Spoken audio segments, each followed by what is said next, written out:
여러분 지난 주일에 혹시 기억나시나요? 엘리사벳의 축복의 말이 어땠는지. 엘리사벳이 찾아온 마리아를 향해서 그대는 복되도다. 태중에 있는 그대의 아이도 복되도다. 내 주의 어머니께서 나에게 찾아오시다니 어찌된 일입니까? 내 뱃속에 있는 아기도 그대의 인사말이 들렸을 때 기뻐 뛰놀았습니다. 주님의 말씀이 이루어질 줄 믿은 여자는 행복합니다. 라고 마리아를 격려하고 축복했죠. 그랬더니 그 먼 길을 처녀 혼자 3, 4일 거쳐서 찾아왔던 마리아가 엘리사벳의 축복의 말을 듣고 또한 성령으로 충만해서 오늘 마리아의 노래를 이어서 하는 거예요. 엘리사벳의 축복이 먼저 있었고 거기에 대한 화답으로 오늘 본문 말씀이 등장하는 것입니다. 오늘 본문은 답가로서 마리아의 노래라고도 하고 마리아의 찬가라고도 하고 여러 가지 이름을 붙였습니다. 이 마리아의 찬가가 유명할까요? 안 유명할까요? 기독교 2000년 역사에서 가장 유명하다고 해도 과언이 아닌 크리스찬들이 저 노래를 노래로 만들어 부르기도, 여러분 바하 아시죠? 음악의 아버지라고 하죠. 또 그 전 세대, 마지막에 제가 그 음악을 조금 들려드리려고 하는데요. 얼마나 많은 작곡가들이 오늘날까지도 현대 작곡가들까지도 만들어서 마리아의 찬가를 부릅니다. 근데 내용은요 좀 혁명적이에요. 여러분들 읽으면서 혁명적이라는 걸 느꼈는지 모르겠지만 꿈속에 보는 화이트 크리스마스, 이런 어떤 낭만적인 화이트 크리스마스를 우리는 상상하고 기대하긴 하는데 정작 아기 예수님을 낳으셨던 마리아의 저 찬가는 낭만적이라기보다는 굉장히 혁명적이에요. 우리의 일상 세상의 상식을 뛰어넘는 그런 고백들을 하고 있다는 것을 눈여겨볼 필요가 있습니다. 마리아 자신부터 역설적이에요. 왜 역설적인가? 처녀가 잉태했잖아요. 또 나사렛 저 시골 마을에 있는 비천한 여자가 메시아를 영광스러운 메시아를 낳습니다. 그래서 마리아는 찬양으로 시작하는 거예요. 처음에는 내 영혼이 주님을 기뻐합니다. 내 마음이 하나님을 좋아합니다. 나의 비천함을 돌보아 주셨기 때문에, 보살피셨기 때문에 나는 주를 찬양하고 행복합니다. 나에게 큰 일을 행하신 하나님은 자비롭고 거룩하십니다. 이렇게 서두를 시작해요. 비천함을 보살펴 주셨다. 과연 보살펴 주셨다고 하는 그 비천함이 처녀가 임신하는 건가요? 그것이 보살펴 주신 결과인가요? 세상적으로 생각하면 말이 안 되죠. 마리아가 하나님이 거룩하시다, 자비로우시다 이렇게 노래할 수 있는 것은 세상적인 관점이 아니기 때문에 그래요. 하나님 나라를 바라보기 때문에 이렇게 찬양할 수 있는 것입니다. 뭘 바라봤다고요? 하나님 나라. 여러분 이런 말 들어보셨습니까? 세상을 바라보면 하나님이 작아 보이고 하나님을 바라보면 세상이 작아 보인다. 여러분 같은 경우는 무엇이 작아 보입니까? 하나님이 작아 보입니까? 세상이 작아 보입니까? 반대로 세상이 커 보입니까? 하나님이 커 보입니까? 마리아는 성령으로 충만하기 전에는 아마 그랬을 거예요. 자기의 현실이 커 보였겠죠. 지탄받고 손가락질 받고 소문이 나고 요셉은 나를 어떻게 받아들여 줄 것인가 말 것인가. 그런데 그것을 하나님의 관점으로, 하나님의 눈으로 하나님 나라를 바라보았을 때 이 비천함을 보살펴 주셨다라고 찬송할 수 있었던 것입니다. 하나님이 작게 보인 게 아니라 하나님이 크게 보인 거예요. 세상이 작게 보인 것입니다. 이 마리아의 노래가 위대한 것은 앞으로 이루어질 것을 앞두고 찬양한 거기 때문에 위대해요. 다 이루어진 다음에 찬양한 게 아니라 아직 뱃속에 태어나지 않았어요. 아기 예수님이. 장차 있을 일인데 지금 일어나기 전에 일어난 것처럼 감사하고 기뻐하고 이게 큰 위대함입니다. 여러분 어떤 일이 있기 전에 미리 감사해 본 적이 있나요? 뭔가 일어나기 전에는 막 두근두근 어떻게 될 것인가? 기도의 제목은 많은데 미리 감사해 본 적은 없는 것 같지 않아요? 메리 크리스마스를 그래서 누군가가 미리 크리스마스라고 하잖아요. 오늘 같은 경우도 다음 주니까 미리 크리스마스 서로 인사할 수 있어요. 근데 미리 크리스마스보다는 이렇게 인사라고 하고 싶어요. 미리 감사합시다. 한번 해볼까요? 미리 감사합시다. 마리아는 그랬다고요. 미리 감사뿐 아니라 미리 기뻐하는 거예요. 하나님의 관점에서 보니까 하나님이 커 보이고 장차 일어날 일들은 작아 보이는 거예요. 오히려 하나님 나라에 하나님이 커 보이시니까 그 큰 일들을 통해서 나에게 더 좋게 이루어질 거라는 확신 속에서 감사하고 기뻐할 수 있다는 것입니다. 마리아가 어떻게 고백했다고요? 큰 일을 이루셨도다. 나에게 큰 일을 이루셨도다. 저도 그렇고 여러분들 그렇고 여러분의 삶을 돌아보세요. 큰 일을 경험하고 나면 큰 일을, 여러분이 큰 일이 뭔지는 저는 모르겠어요. 여러분들이 상상을 해보세요. 내가 겪었던 큰 일을 감당하고 났더니 앞으로 되어질 일들도 감당하기가 쉬웠던 경험들이 있습니까? 그게 은혜예요. 그라우스 마운틴을 올라가 본 분은 여름에 올라가면 얼마나 힘들어요. 거기가 꼭대기까지 걸어 올라가 본 분들은 가벼운 산길은 그냥 평범하게 느껴지는 법입니다. 여러분 중에 멀리 운전이든 걸어서든 멀리 가본 분들은 짧게 가는 거 할 수 있어요. 오늘처럼 눈 오는데 교회 와본 분들은 평일에 교회 오는 거 쉽습니다. 그러니까 어떤 큰 일들이 내 앞에 있을 때 그것을 감당해 본 사람은 앞으로 오는 어떠한 일들에 대해서 쉬워지는 은혜가 있다라고 하는 것입니다. 그렇기 때문에 감당할 수 있는 은혜가 생기기 때문에 혹시 여러분 일들 가운데 무슨 일이 있다 그러면 큰일 났어라고 하지 말고 큰일을 이루시겠구나, 이렇게 한번 마음으로 따라해 보세요. 큰일 났네가 아니라 큰일을 이루시겠구나. 그렇죠. 큰일을 이루시겠구나. 이런 당당함. 마리아와 엘리사벳은 아마 서로 시각적으로 봤을 것 같아요. 언니 배가 많이 불렀어요. 3달 동안 있었으니까 달이 갈수록 얘야 너도 조금씩 불러오는 것 같다. 또 구원에 대해서, 하나님에 대해서, 하나님이 이루신 큰 일에 대해서, 앞으로 우리가 어떻게 애를 잘 낳아야 돼, 건강 얘기까지도 아마 상상하자면 그렇게 하지 않았겠습니까? 계속 이어지는 마리아의 찬가 내용 중에 본문이라고 할 수 있어요. 아까 서두는 하나님을 찬양합니다. 내가 기뻐합니다. 하나님을 내가 좋아합니다. 나는 비천한 자였는데 나를 보살펴 주셔서 그 하나님은 자비롭고 거룩하십니다. 이렇게 시작했잖아요. 그 다음에는 본격적으로 역설이에요. 세상과 하나님의 원리의 대조, 비교하는 거예요. 어떤 역설이 있는지 눈으로 한번 보세요.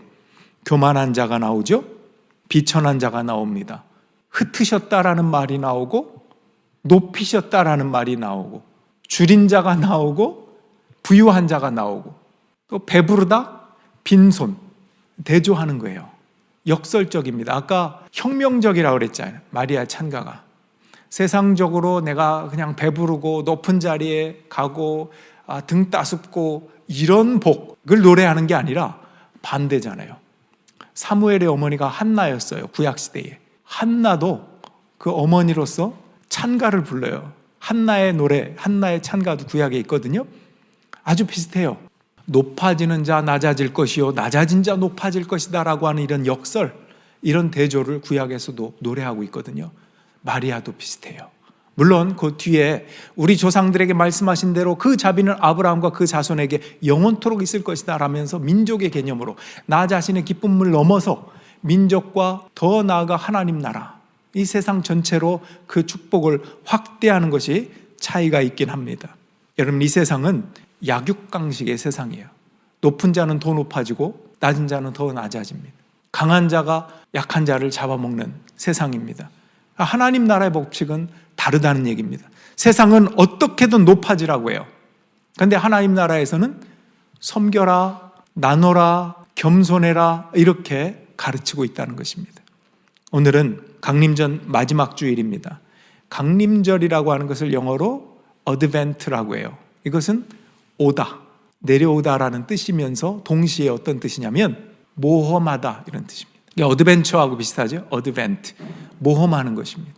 하나님께서 예수님을 이 땅에 보내주셔서 그 높은 자리에서 낮아지심으로 우리를 구원하신 모험을 감행하신 게 어드벤트예요.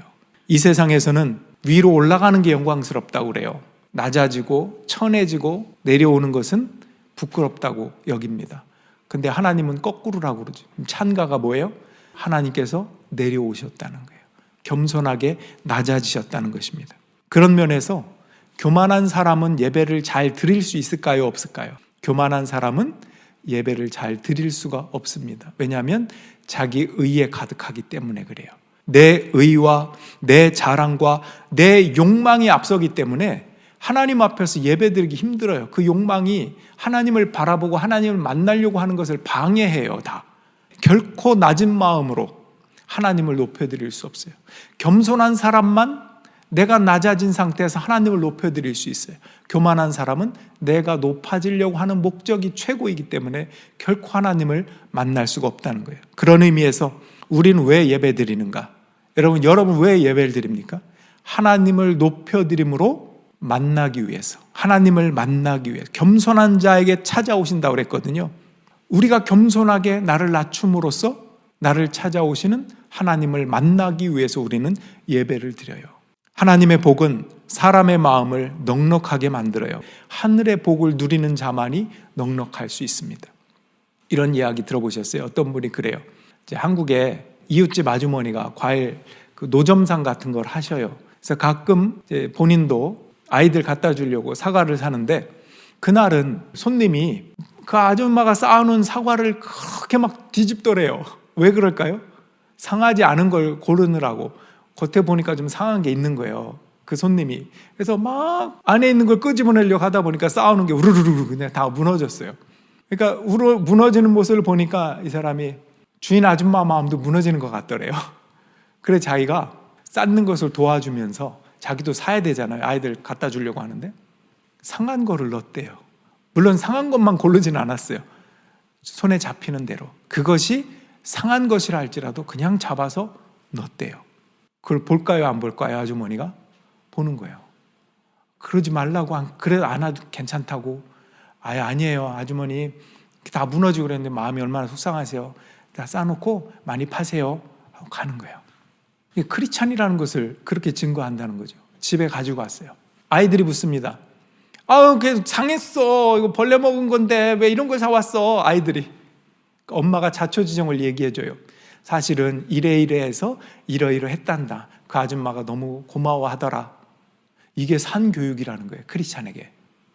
그러니까 상하지 않은 온전한 사과가 좋은 사과가 아니라 상한 사과가 좋은 사과인 거예요. 그 아이에게는. 그걸 가르쳐 준다는 거죠.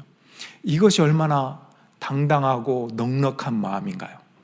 여러분 자녀에게 나쁜 거 주기 원해요? 예수님도 비유로 그랬어요. 누가 자녀에게 뭐 생선을 달라고 하는데 전갈을 주겠냐? 떡을 달라고 하는데 돌을 줄 부모가 어딨냐? 이렇게 말씀하죠. 이건 자연스러운 거예요. 그런데 보지 못하는 걸 볼 수 있는 것은 크리스찬밖에 없다는 거예요. 하나님을 높여드리고 내가 낮아졌을 때 볼 수 있다는 거예요. 내가 높아지면 볼 수 있을까요? 교만한 사람 못 봅니다. 무너진 거? 무너진 김에 빨리 좋은 거 테이크해야 되겠다고 사과 좋은 거 막 골라가겠죠. 근데 내가 겸손하고 낮아진 크리스찬이라면 그 아줌마의 마음이 보이는 거예요. 그 넉넉함. 이런 역설, 마리아가 노래하고 있는 것이 그런 것일지도 모르겠습니다. 어떤 것이 진짜 좋은 사과인가? 삶을 가르쳐주는 그 못생긴 사과, 상한 사과가 결국은 훨씬 좋은 사과라는 것입니다. 마리아는 하나님이 자신처럼 낮고 천한 사람을 통해서 위대한 일을 이루신다는 것을 계속 노래하고 있는 거예요. 자기처럼 비천한 자를 높여주시고 교만한 자를 낮추시고 흩으시고 배부른 자를 빈손으로 가게 하시고 배고픈 자를 배부르게 하시고 이런 역설 혁명적인 노래를 마리아는 부르고 있다는 것입니다. 예수 그리스도를 자기의 인생에 영접한 크리스찬은 그날부터 복된 자녀가 되고 또한 하늘의 위로와 하늘의 평강을 받아서 넉넉한 사람이 됩니다. 여러분 스스로를 한번 돌아보세요. 여러분이 세상적으로 돈이 있냐 없느냐를 떠나서 얘기하는 거예요. 나는 넉넉한가? 영적으로 나는 하나님이 내게 주신 그 영적인 축복들을 알고 있나? 받았나? 누리고 있나? 이런 것들을 돌아보는 것이 강림절이에요. 마리아의 노래 속에 녹아 있는 것입니다. 마리아의 노래의 첫 글자가 라틴어로 마그니피카트라고 합니다. 이게 영어로도 이어진 것이죠. 위대하다는 뜻이에요.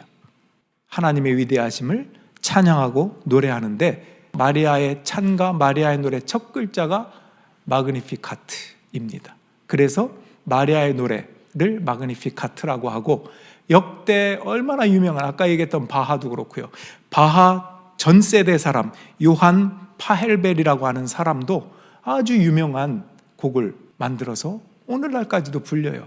뿐 아니라 오늘날 뮤지션들도 나름대로 곡을 만들어서 부릅니다. 그래서 오늘 영상을 제가 보여드리려고 합니다. 지금 이 영상은 바하 전 사람이었던 요한 파헬벨이라고 하는 사람의 노래가 조금 나오고, 그 뒤에 폴라이트 이승호라고 하는 사람이, 한국분이에요, 만든 곡인데 제가 듣다가 좋아서 여러분들에게도 같이 들려주면 좋겠다. 마리아의 찬가를 어떤 가사로 고백하고 표현했는지 같이 은혜 받으면 좋을 것 같습니다.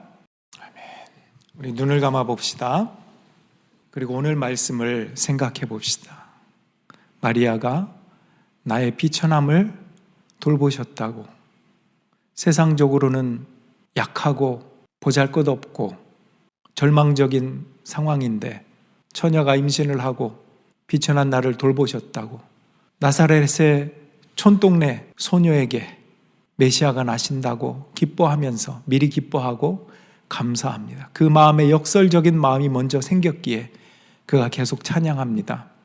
교만한 자를 낮추시고 비천한 자를 높이시고 배부른 자를 빈손으로 가게 하시고 줄인 자를 배불리시고 겸손한 자를 높이신다고.